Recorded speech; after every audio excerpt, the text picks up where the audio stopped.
Okay, so we did a little bit last time, talked about how to get lips in different positions. And if we think of a triangle with the corners and the center, then that becomes a great way to get, we just move the center up to get underneath.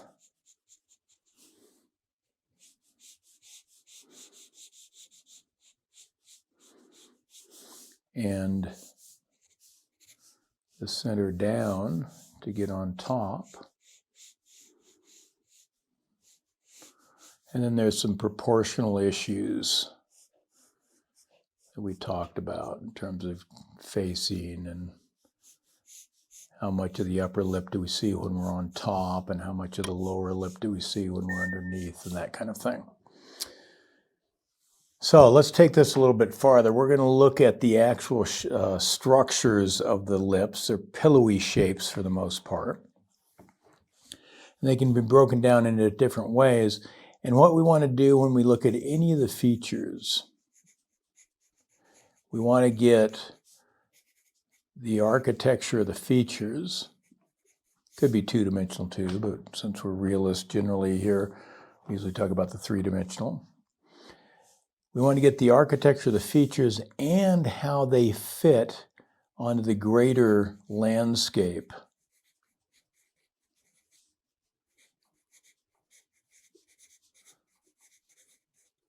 of the face and the whole head in the case of the ear. So what I think of, what I call it is an out. We want to get all the beautiful stair-stepping architectural structure, whatever it is, of the features, in this case the lips and mouth, and then how it reintegrates into the surrounding cheek and mouth and chin and so on. So that's going to be our mission here. Let me switch here. Again, check, make sure everything's good. My mic is cutting in and out, you're saying. That's interesting. Let me make sure we're plugged in. Okay. Anybody else hearing my mic cutting in and out? Because it seems to be on and plugged in well, and it's charged. Let me know if the sound is good for you guys. Could have just been a little bit of the internet hiccuping up, doing a hiccup, Rachel. Just the feed. Okay. So we want to cover all these things. Get the architecture, the shape design of the lips, upper and lower lip, and the outs. Now the lips themselves are membrane as opposed to most of the rest of the flesh of the body, that's skin. So the lips are actually different. There's pillowy, they're kind of wrinkly, they're redder. It's because they're actually the inside. If you peel up your upper lip or lower lip like a dentist might to get to your teeth, you'll see that inside is very different than the skin on the outside. And so the lips are that transition between inside and outside. They're the inside showing up on the outside. So they're a little different in texture and surface and in coloring. So we want to pay attention to that. And they're very padded. Now they'll thin out in age. And some folks have real pouty, puffy lips. Some have real thin, gaunt lips. It can vary quite a bit, of course. Varies between race, age, and such. Younger folks, more pouty and pillowy lip shape. Older folks, things are thinning out, muscles are atrophying, skin is thinning, and all of that has an effect. But in general, this is what's going on. Remember, we've got the profile. Here's the nose. Check to see sexy audio. Okay, that sounds good to me. Let's just do this silhouette here.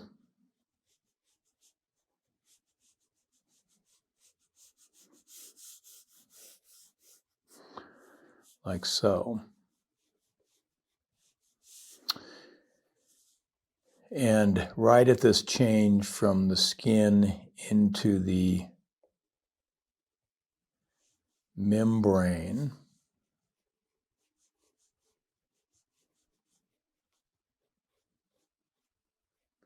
there'll be a transition, and oftentimes there's a bit of a bump, a little ridge there. Not that much, but we'll see a bit of a ridge there sometimes that can actually catch some value.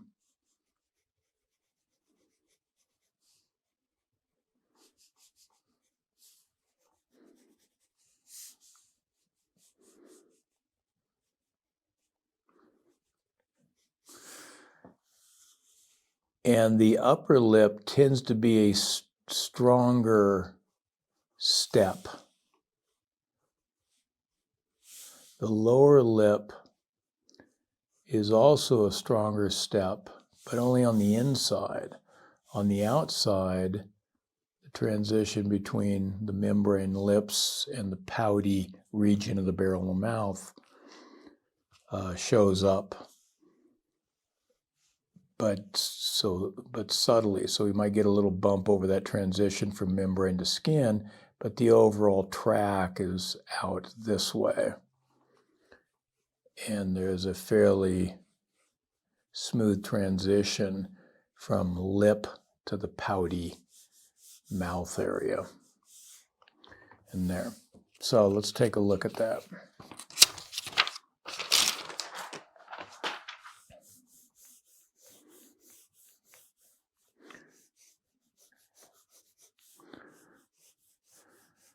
The lips themselves can take on, upper lip we'll look at,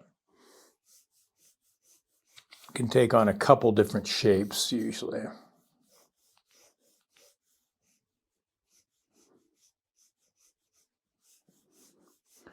We get a bit of a capital M, depresses in the philtrum area.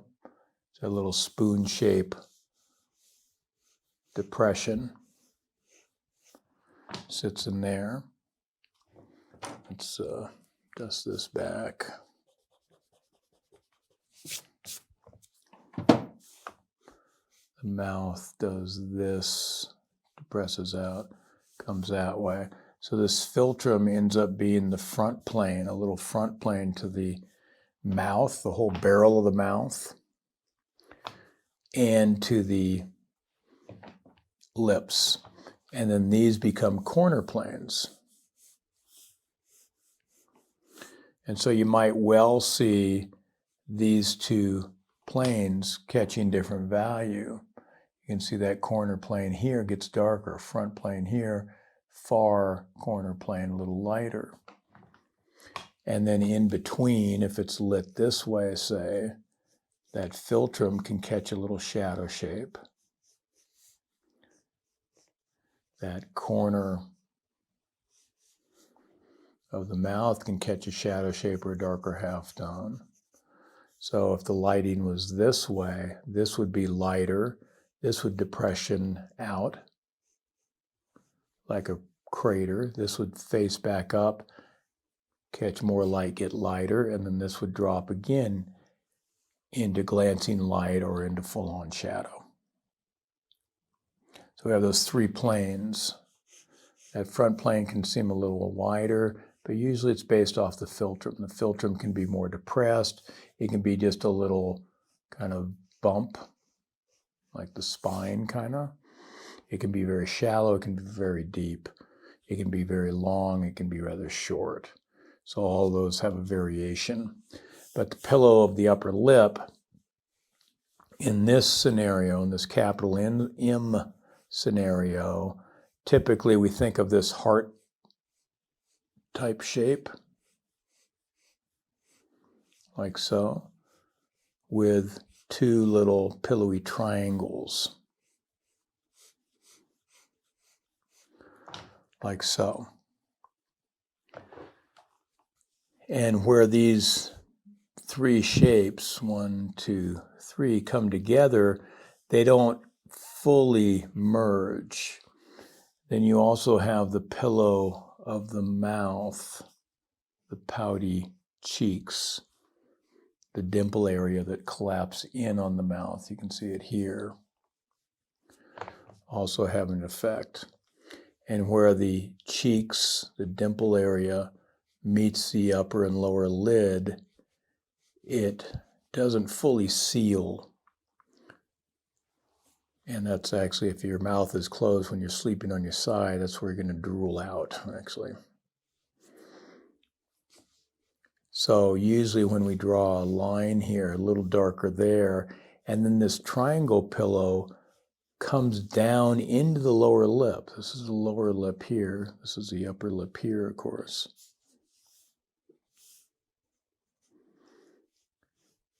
And depresses in, and we'll oftentimes get a little darker accent there. Darker here, darker there. This is turning away, so he's not doing it again. Darker there. Darker at those corners. So this is a line where the pillowy upper lip meets the pillowy lower lip, but that line opens up a little bit, or at least darkens. You can see it gets thicker there as well as darker. Now you might choose to extend that darkness. He's made it close to the same darkness all the way along there, a little lighter here, a little darker, but not as dark as that, darker yet. But you'll get that kind of bit. And when you use line, if you vary the value of the line, so sometimes it disappears as a subtle, sometimes it gets stronger and darker, varies, that will give it a little bit more structure when line is not really structure at all. And then the lower lip fits in here. And typically the lower lip, we're going to really reinforce the central area, which is usually going to be wider than the philtrum, although it can vary quite a bit. You can see it's getting a wider, kind of almost tube barrel for that lip. Full down, full down. And then it fades back and thins out. So in the center is where it's most pillowy. And this is traditionally thought of as two shapes. A shape over here and a shape over here. And notice that these two kind of balloon shapes meet and depress in the middle to allow that upper lip to come in.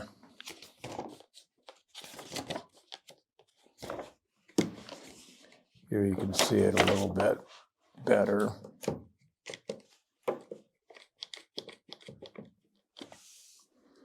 You can see that central upper lip casting a shadow, which shows that tip of the triangle coming down in. And you can see the little subtle folds here, separating the two sides of the lower lip. Something going this way, something going that way. Now let's see if we can get this to work here. The lower lip separates very strongly usually, relatively strongly, not as strong here, but usually very strongly at that central section.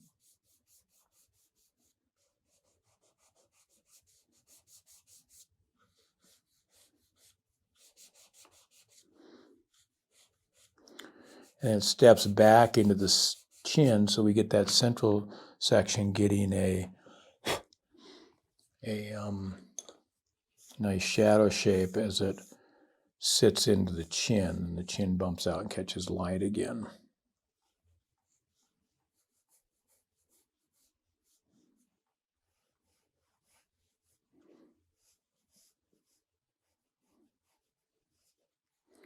So you can see that separation there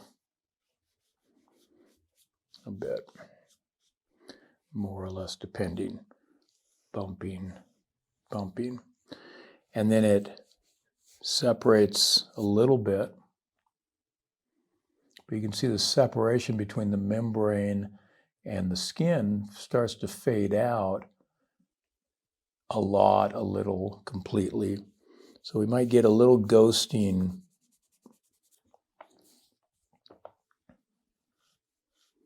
of that border between membrane and flesh.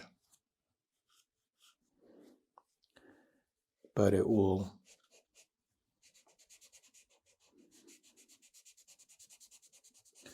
then slowly integrate into that pouty area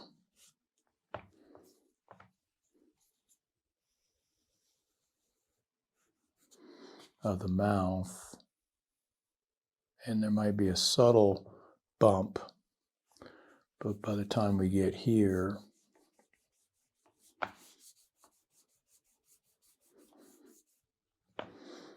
it's lost. Or as it goes into shadow, it might continue. That shadow shape might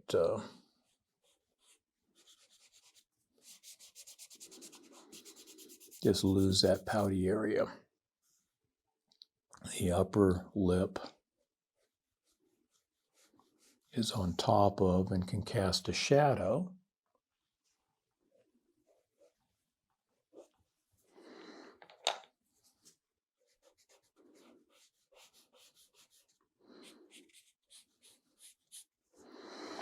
Over that lower lip, and that lower lip, as it curves front plane, corner planes, front plane, corner planes, as this corner plane rolls out, you might well get all of this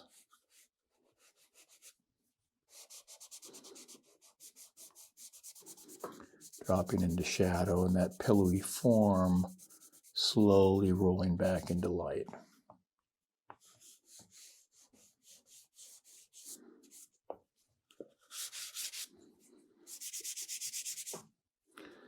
And we might still see that darker line of where the lips don't quite meet.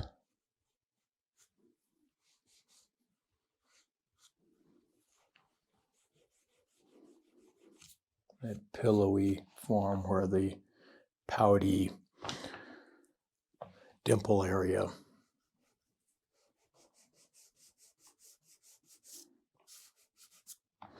separates out.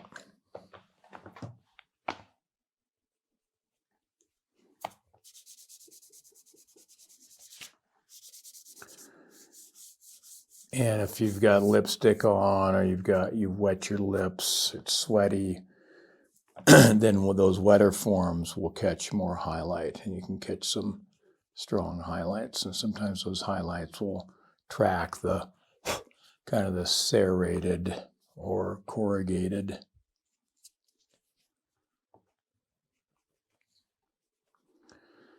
wrinkled quality of the membrane lips. Now on the upper lip, make sure we're doing okay. Steve, getting into something I can't see. It doesn't look like it's a problem, so we'll just keep going. Now when we look at the upper lips, it's a little different. Oftentimes, the upper lips have a stronger, as I suggested earlier, a stronger stair step back compared to the pillowy lower lip.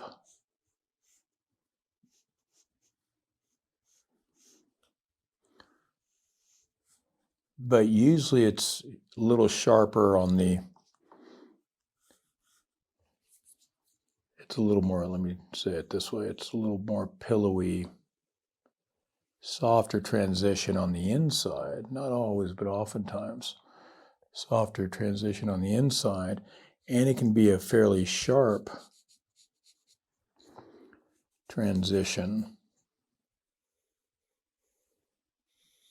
on the outside, kind of the reverse of the lower lip. And because these forms are so pillowy and soft, they tuck under. They're also, since they're membrane, they're a darker local value than the skin oftentimes. but they can catch shadow or darker halftone in there.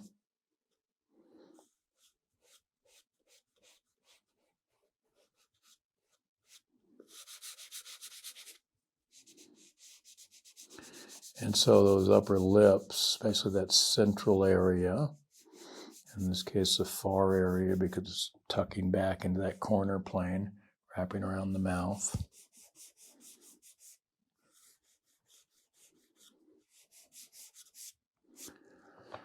So just generically, it's a little sharper transition there, little rounder, more pillowy transition here. And you might well see in that tonal landscape a separation of that central triangle from those two outer, or the central heart shape from those two outer triangles. There's the crater of the philtrum. Just say this pulls down, and oftentimes you'll see a little bump here for that transition of membrane into skin.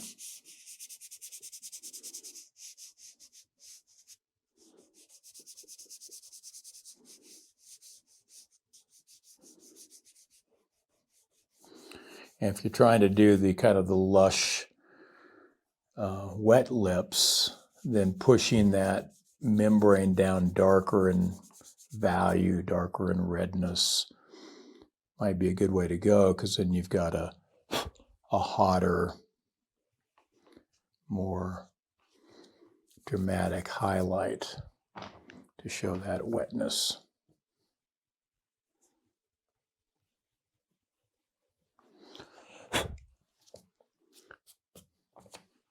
You can see how pillowy those get. So,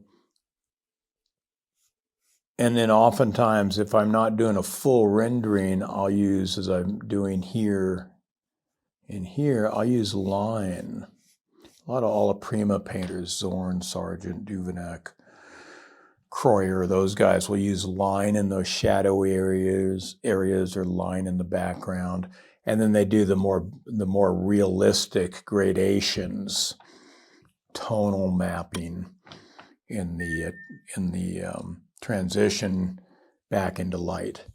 But you can use a line. And I'll oftentimes use a little double line that'll suggest the end of one thing and the beginning of something else. The end of the membrane and the beginning of the flesh, that kind of thing. So a lot of double lines, and I love lines, so also it gives a little bit of a frenetic movement to it sometimes. Okay, so that's the lips. And then the lower lip stays pretty much the same in this other version, the pillowy quality. And then what happens here is instead of having three shapes, we have kind of the same two shapes. The pillowy triangular shape comes all the way in and squishes against the other. And you'll see this in, it comes in and out of fashion. I think it's kind of in fashion now, but I'm not sure. With young, really pillowy lips, and even people who have the injections of the Botox or collagen or whatever they put in there. And so you end up having this kind of triangular space here, which is, I guess, great for whistling maybe. It doesn't seal up near as much as this does. This falls down and to fill in the gap between these downward pillows. These not perfectly met pillows.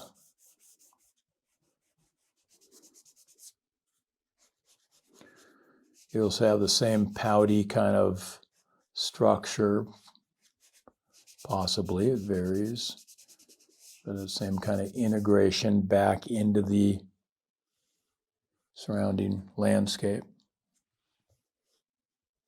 And notice what I did here too. I tried not to outline everything. I tried to put breaks in there Because if I don't pick up some breaks, some set breaking of the line, some separating the silhouette, it won't integrate. Line separates. There's this and then there's that. Positive, negative shape. It separates and isolates. So I want to break that line if I want it to look more realistic, so I can feel a subtle transition, or sometimes can't feel the transition at all as one thing becomes another. So in any case, I want to do that really with all the features, is use that.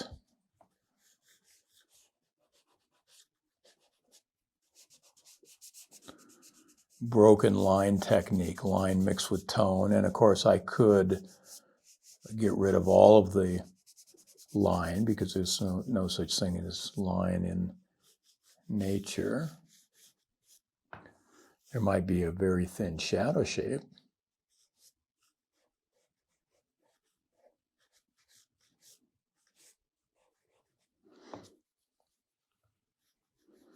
And then this is usually, because it's full and rich, it's considered younger, and in kind of fashion-y circles, more attractive. I prefer more character, especially as I get older, probably, I guess. But I like to get the character, not just that kind of the idealized beauty. I think all characters are beautiful and interesting, so I look for things that aren't quite so idealized and such, but that's somewhat of an old-timer talking, I guess.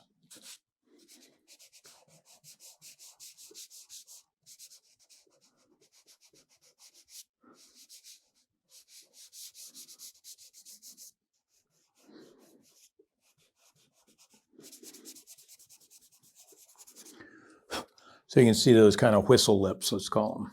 Got a nice little hole there to whistle for your dog or your taxi cab, Uber, I guess, nowadays.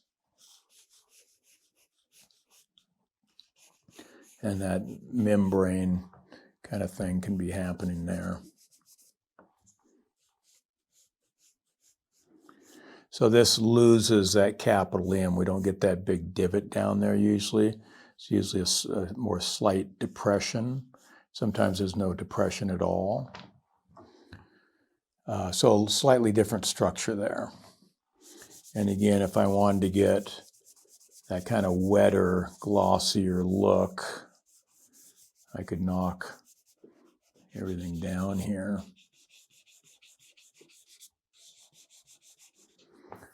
So I've got a chance to get hotter highlights.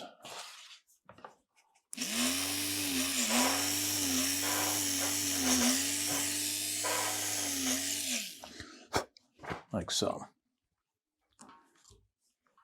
Okay, so that's basically the structure of the lips.